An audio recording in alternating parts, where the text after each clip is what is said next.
Lecture du livre des Actes des Apôtres. En ces jours-là, comme les apôtres étaient en train de comparaître devant le Conseil suprême, intervient un pharisien nommé Gamaliel, docteur de la loi, qui était honoré par tout le peuple.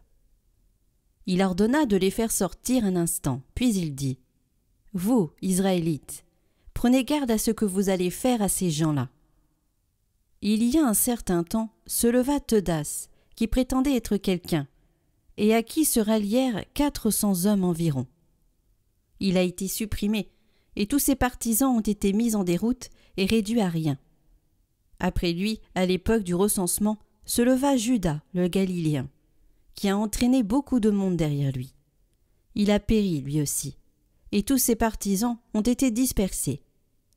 Eh bien, dans la circonstance présente, je vous le dis, ne vous occupez plus de ces gens-là, laissez-les. En effet, si leur résolution ou leurs entreprises vient des hommes, elle tombera. Mais si elle vient de Dieu, vous ne pourrez pas les faire tomber. Ne risquez donc pas de vous trouver en guerre contre Dieu. Les membres du conseil se laissèrent convaincre. Ils rappelèrent alors les apôtres, et après les avoir fait fouetter, ils leur interdirent de parler au nom de Jésus. Puis ils les relâchèrent. Quant à eux, quittant le Conseil suprême, ils repartaient tout joyeux d'avoir été jugés dignes de subir des humiliations pour le nom de Jésus. Tous les jours, au temple et dans leur maison, sans cesse, ils enseignaient, ils annonçaient la bonne nouvelle. Le Christ, c'est Jésus.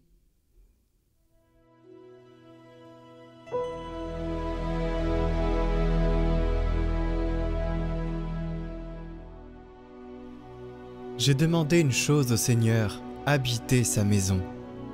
Le Seigneur est ma lumière et mon salut, de qui aurais-je crainte?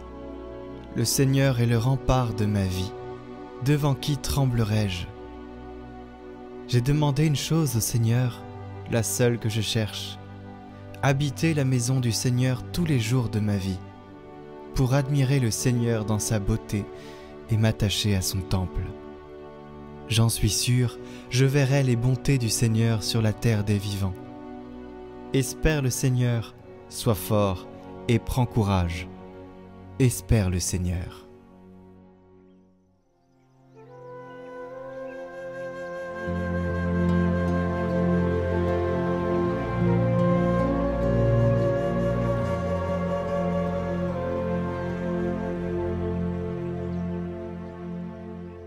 Évangile de Jésus-Christ selon saint Jean. En ce temps-là, Jésus passa de l'autre côté de la mer de Galilée, le lac de Tibériade. Une grande foule le suivait, parce qu'elle avait vu les signes qu'il accomplissait sur les malades.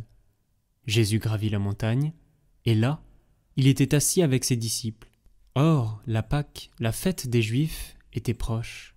Jésus leva les yeux et vit qu'une foule nombreuse venait à lui. Il dit à Philippe : « Où pourrions-nous acheter du pain pour qu'ils aient à manger ?» Il disait cela pour le mettre à l'épreuve, car il savait bien, lui, ce qu'il allait faire. Philippe lui répondit : « Le salaire de 200 journées ne suffirait pas pour que chacun reçoive un peu de pain. » Un de ses disciples, André, le frère de Simon-Pierre, lui dit : « Il y a là un jeune garçon qui a 5 pains d'orge et 2 poissons.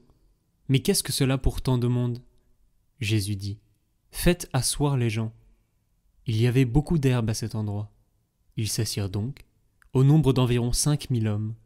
Alors Jésus prit les pains, et après avoir rendu grâce, il les distribua aux convives. Il leur donna aussi du poisson, autant qu'ils en voulaient. Quand ils eurent mangé à leur faim, il dit à ses disciples : « Rassemblez les morceaux en surplus, pour que rien ne se perde. » Ils les rassemblèrent, et ils remplirent 12 paniers avec les morceaux des 5 pains d'orge, restés en surplus pour ceux qui prenaient cette nourriture.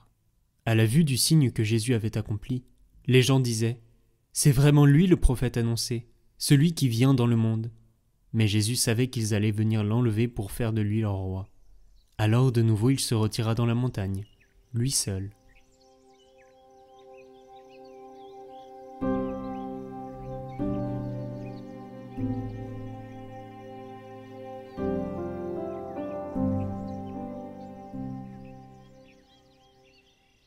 Commentaire de saint Augustin. À la vue du signe que Jésus avait accompli, les gens disaient : c'est vraiment lui le grand prophète, celui qui vient dans le monde.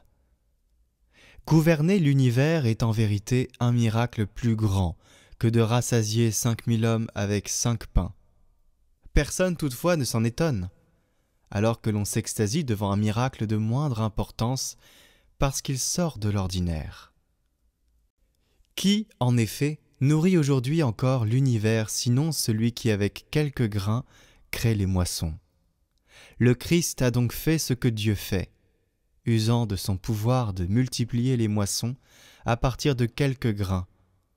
Il a multiplié 5 pains dans ses mains, car la puissance se trouvait entre les mains du Christ, et ces 5 pains étaient comme des semences que le Créateur de la terre multipliait sans même les confier à la terre.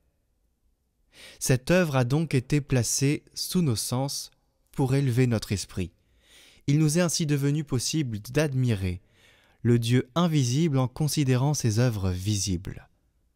Après avoir été éveillés à la foi et purifiés par elle, nous pouvons même désirer voir, sans les yeux du corps, l'être invisible que nous connaissons à partir du visible.